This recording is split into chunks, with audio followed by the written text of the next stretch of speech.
আমরা এখন শ্রীনাথজি মন্দিরে এসে উপস্থিত হয়ে গেছি। এটি রাজস্থানে পড়েছে। এখন আমাদের উত্তরপ্রদেশের সীমানা শেষ, রাজস্থানের সীমানা আরম্ভ এখান থেকে, বুঝেছ? উত্তরপ্রদেশ মথুরা জেলার সীমানা আমাদের শেষ হয়ে গেছে এবং আমরা রাজস্থানে এখন প্রবেশ করতেছি। এই যে সাইনবোর্ডটা দেখতে পাচ্ছেন, এখানে রাজस्थान में पधारने पर आपका हार्दिक स्वागत अभिनंदन है, आपकी যাত্রা মঙ্গলময় হোক লেখা আছে। তাহলে এই গিরিরাজ গোবর্ধন পর্বত উত্তরপ্রদেশ এবং রাজস্থান দুইটি মিলেই পড়েছে।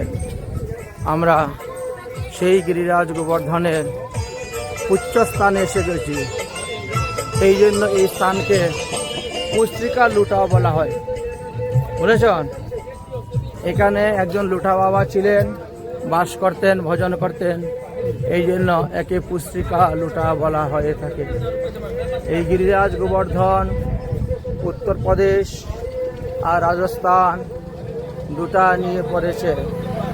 তাই আমরা এখন পুস্তিকা লুটা, নবলকুণ্ড, অপ্সরা কুণ্ড এসে উপস্থিত হয়ে গেছি। অপ্সরা কুণ্ড এবং নবলকুণ্ড দুই কুণ্ড এখানে আছে। সেই দুই কুণ্ডর তীরে আমরা উপস্থিত হয়ে যাচ্ছি। সামনে দেখতে পাচ্ছেন এই গিরিরাজ গোবর্ধন ধীরে ধীরে ডাউনের জায়গায় রাখে, এখন নিচু হয়ে যাচ্ছেন। এই যে এখন ধীরে ধীরে ধীরে ধীরে একেবারে নিচু হয়ে একেবারে মাটির সঙ্গে মিশে যাবেন গিরিরাজ। এই জন্য তাকে পুস্তিকা লুটা বলা হয়। গিরিরাজ গোবর্ধন এখন ধীরে ধীরে নিচের দিকে নেমে যাচ্ছেন, আস্তে আস্তে একেবারে মাটিতে গিয়ে মিশে যাবেন। এই জন্য এটাকে পুচ্ছস্থান বলা হয়। রাধাকুণ্ড শ্যামকুণ্ড হলো গিরিরাজের দুইটা চক্ষু। রাধাকুণ্ড শ্যামকুণ্ড গিরিরাজের দুইটা চক্ষু, আর এটি হলো লেজ। অর্থাৎ এখান থেকে আপনাকে 12 কিলোমিটার, এদিকে হলো 12 কিলোমিটার, ওদিকে 12 না 11 মনে করো, হ্যাঁ, এদিকে 11, 10.5, এদিকে 10.5, 21 কিলোমিটার। তো 21 কিলোমিটারের মধ্যে অর্ধেক পরিক্রমা আমাদের হয়ে গেছে, বুঝেছেন? এই যে গিরিরাজের পুচ্ছস্থানে আমরা এসে গেছি। এখান থেকে এখন আমরা ঘুরে যাব গিরিরাজ, মানে ওই পার দিয়ে আমাদের পরিক্রমা শুরু হবে। তো এইখানে একটা দিব্যস্থান তোমাদেরকে দর্শন করাবো। দেখি স্থানটা ওরা রেখেছে কি না, নষ্ট করে দিয়েছে সেটাও বলা যাচ্ছে না। যাই হোক, এখানে একটা ময়ূর বসেছিল, আর ময়ূরের পাখা ছাপ এখানে পড়েছিল। সেটাই ভাবছিলাম তোমাদেরকে দর্শন করাবো। হ্যাঁ, দেখি কি করেছে ওরা, কোথায় সংরক্ষণ করে রেখেছে কিনা।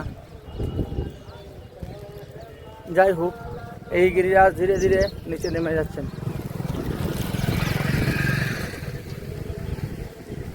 এইখানে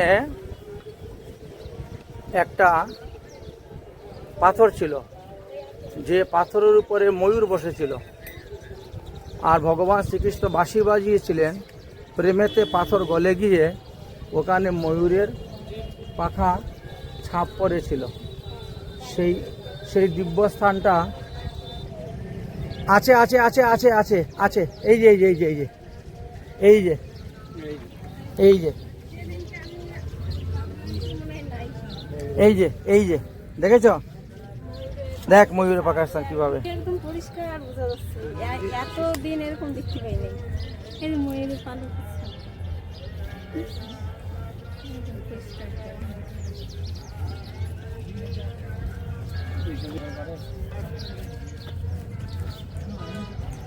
দেখ দেখ, হাতা হাতা হাত দিয়ে কপালটা লাগা, মাথা। হ্যাঁ, এই অপ্রাকৃত লীলাস্থান দিব্যস্থানগুলো কোথায় দেখতে পাবি? ময়ূরটা এখানে বসেছিল, বুঝলে? ময়ূরের পুরা পাকার ছাপ পড়ে আছে, কিন্তু যেমন তেমন পরে আছে। কেউ কোনো সংস্কার নেই, কিছু নেই। হয়তো কোনোদিন কেউ দেখবে, উঠাই নিয়ে চলে যাবে, বুঝেছেন? সেই রকম লোকের পাল্লায় পড়বে, উঠাই নিয়ে চলে যাবে, বুঝেছেন? এই পাথরটা পূজা করলে সিদ্ধি লাভ হবে। প্রেমেতে পাথর গলে গিয়ে ময়ূরের পাখার ছাপ পড়ে আছে, এমন অপ্রাকৃত দিব্যস্থান। সেদিন খুঁজেছিলে মনে মনে? আমি তো জানি লীলাস্থানটা কোথায় আছে, এই যে এই বরাবর মনে থাকে যেন। হ্যাঁ চলেন, এই যে গিরিরাজের পূজ্যস্থানে এসে গেছি। এখন আমরা পরিক্রমা করে দেব। আমাদের আর মোটামুটি 11 কিলোমিটার আছে পরিক্রমা। আর 11 কিলোমিটার পরিক্রমা করলেই আমাদের হয়ে যাবে। হ্যাঁ, আমরা অর্ধেক চলে এসেছি।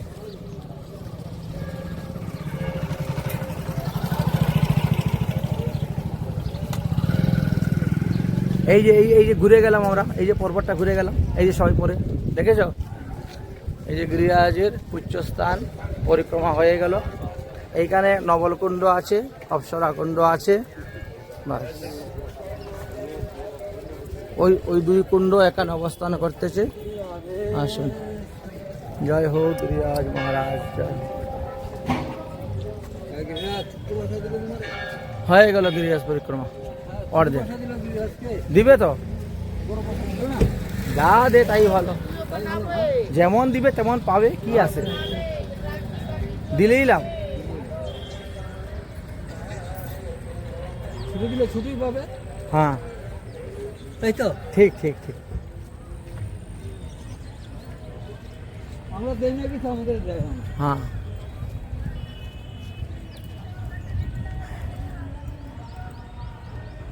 আমরা গিরিরাজের পূজ্যস্থান হয়ে এখন গিরিরাজের এই পারে চলে এসেছি, পরিক্রমা চলতেছে।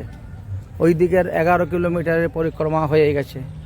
রাধাকুণ্ড থেকে আরম্ভ করে এই পর্যন্ত আমরা প্রায় 11 কিলোমিটার চলে এসেছি। আর 11 কিলোমিটারের মতো আমাদের আছে। রাধে রাধে।